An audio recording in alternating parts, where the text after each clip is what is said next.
smokers, the emphysema patients, the reason they can't breathe is because when they breathe out, there's no recoil, or when they breathe out, there's no recoil to bring the lungs back. So each time the lungs get smaller and smaller in capacity because they don't have the ability to recoil back to where they were. So that's the reason why emphysema patients, you'll see, they'll stick their stomach on the edge of a table, and they'll just try and push on that diaphragm to try and push the air out because they can't squeeze it anymore because the elasticity in the lungs are gone. That's usually how they end up suffocating. They can't breathe anymore. So don't smoke. It's my PBS talk for you. You want to know the pictures of these two? Yes. You should be able to identify by their pictures as well as by where they're located and by their names. So if I say, what did you find in tendons, you would say dense regular, or I could say, where would you find dense regular, and you would say tendons and ligaments. Okay, exactly. So that's loose and dense connective tissue. Their matrix are pretty much what? Their extracellular matrix.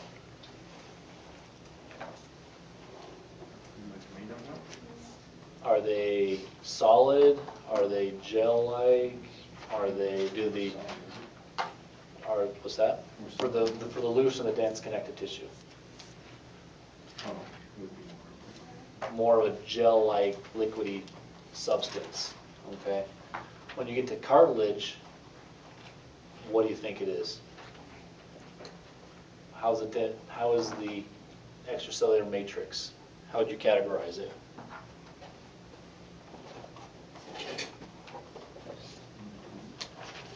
Who knows where some cartilage is on their body? Your ear. Okay. Nose. Your nose. Is that pretty hard? Pretty solid? But it's pretty solid. I mean, I can't stick my finger through it. And I can bend it, but it's still solid, right? I can't push things through it. Okay, like a liquid, you'd be able to push through. Or a gel, like you can push your finger through Jell-O. Can you push your finger through wood? So when you're saying solid, it's just not permeable to, not able to pass through. Right, well, it's softer, it's still a little pliable, but the matrix itself is more of a solid. So it doesn't, the cells, the chondrocytes, because chondro means cartilage, cyte means cell, so chondrocyte means cells of the cartilage. Are they free floating, just able to move around? No, they're stuck in a certain spot called a what?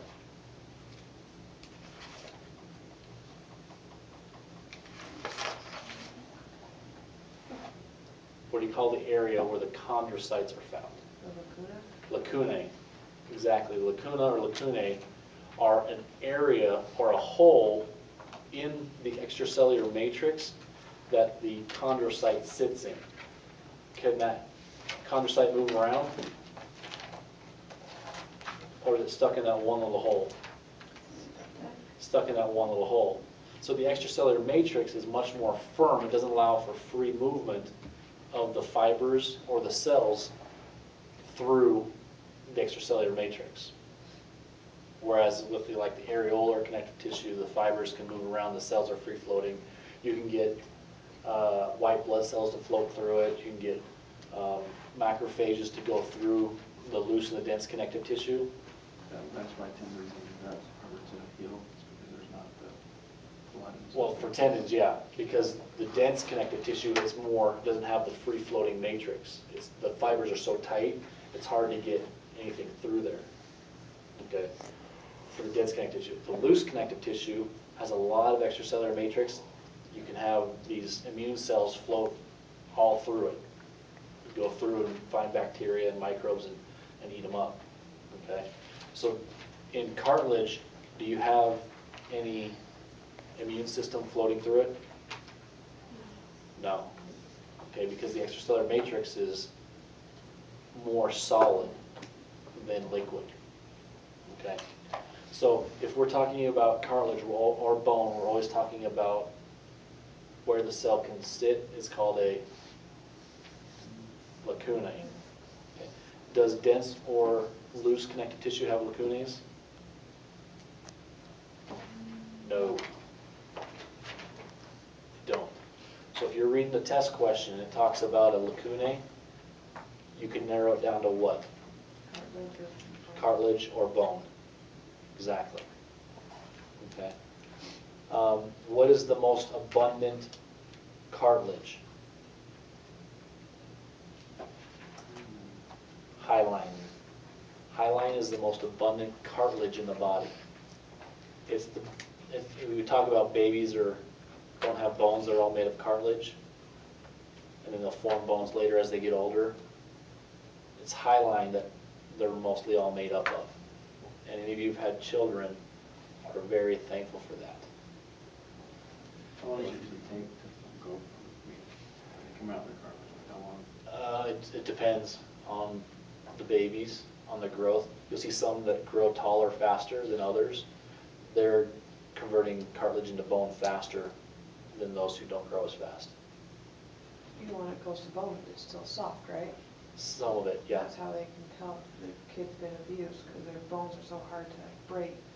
Yeah, well, yeah, the bones haven't mineralized all the way, and so they're still a little flexible. There's still a lot of cartilage left in them, and so you get what we call splintering, or what's the one they twist them? What's that called?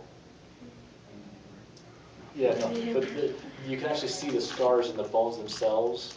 If you grab a kid and twist their arm, there's certain patterns that show up in the bone. There are certain types of fracturing that happen. I'm trying to think of what it's called. But if you break a kid's bones, a lot of times it will splinter versus snap. Like the hairline fractures? Yeah, and even you've seen the reed when it's green, you snap it and they're like all these little pieces come up and they look like this. A kid's bone can start to do that too. At a certain point. Years before. I don't know. You'd have to ask the doctor because I'm not sure how many years that is. But they can actually get what's called a splintering fracture, where it's more like this versus a break. So, and there's one where it's a twisting fracture. I can't remember. I was actually watching a radio. I was doing my job shadowing at the radiology department, the KD. They did a complete body scan of this kid to see if he was undergoing child abuse.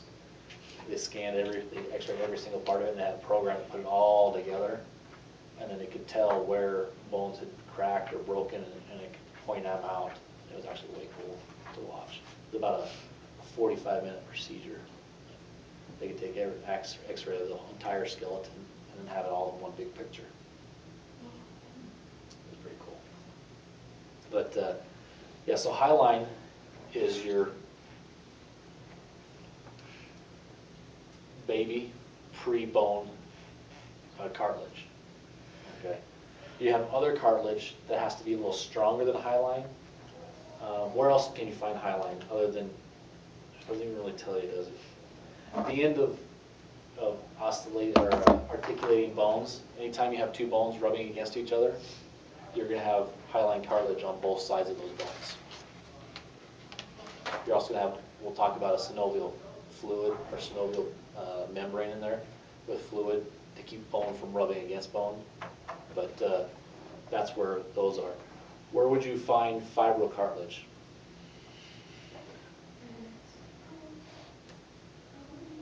Ligaments? No. Ligaments are what?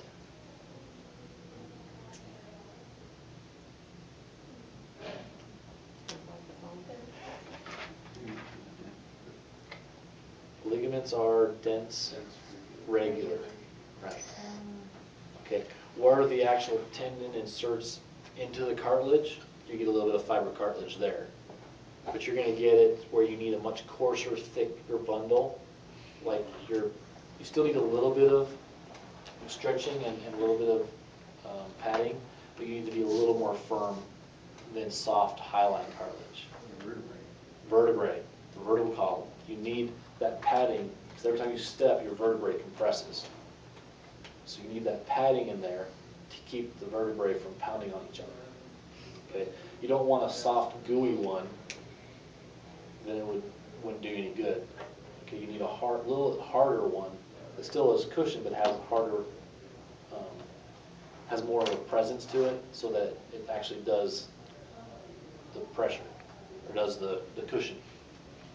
If you have to put a marshmallow between two bricks, is it going to do any good? No, but if you put a thick foam pad between two bricks, it's going to do a lot better padding. It's going to hold the bricks apart. Okay, so that's kind of the difference between hyaline cartilage and fiber cartilage. Okay, where else you find it? In pubic symphysis and in your knees. Okay, the meniscus in your knees. So know where those are located. And then how does elastic cartilage differ from elastic connective tissue?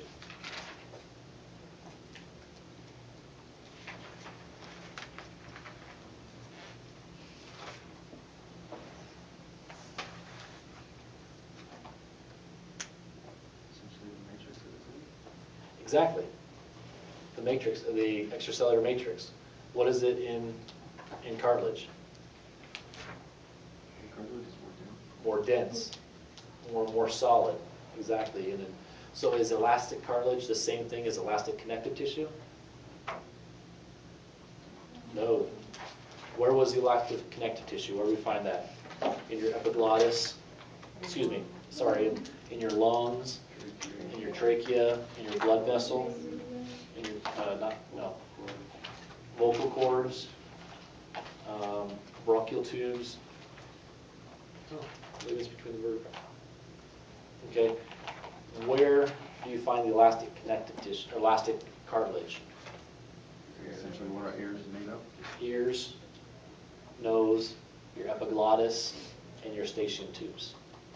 Between, if you go from 0 feet above sea level to 5,000 feet above sea level, what happens to your ears? They pop. Why? What makes your ears pop? Pressure. Pressure. Do you need to have something flexible to allow those tubes to either open up or close down to regulate the pressure? Exactly. So when you yawn and they pop, they're getting the air pressure proper between the two. It actually vibrates the tympanic membrane. That's where you get the pop. But it's the movement of those eustachian tubes that allows you to equalize pressure. You think you need those to be a little bit elastic? Yeah, if you ever dived, you can't equalize when you go down. I hate that. I can't do it very well. It takes a lot of time. It takes a lot of time. People, half their dive is trying to descend because they run out of air before they can get all the way down and actually do the diving, because it takes them that long to equalize their ears so they can get underwater. That's me. You're the tank hog, the air hog. The group. But so that's, the ability to get those ears to pop has to do a lot with the elasticity of the elastic cartilage in your eustachian tubes. Okay. So we've gone from liquid or semi-gel to semi-hard. Now to absolute solid, we have what? Bone. The extracellular matrix of bone is absolutely solid. Okay. There are 2 types of bone. What? Spongy and compact. What is the inorganic part of bone?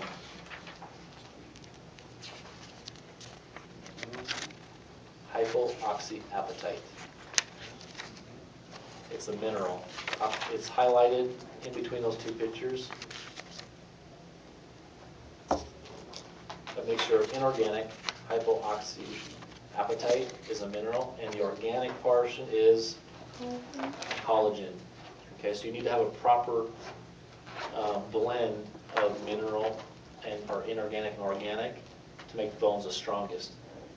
You ever heard of brittle bone?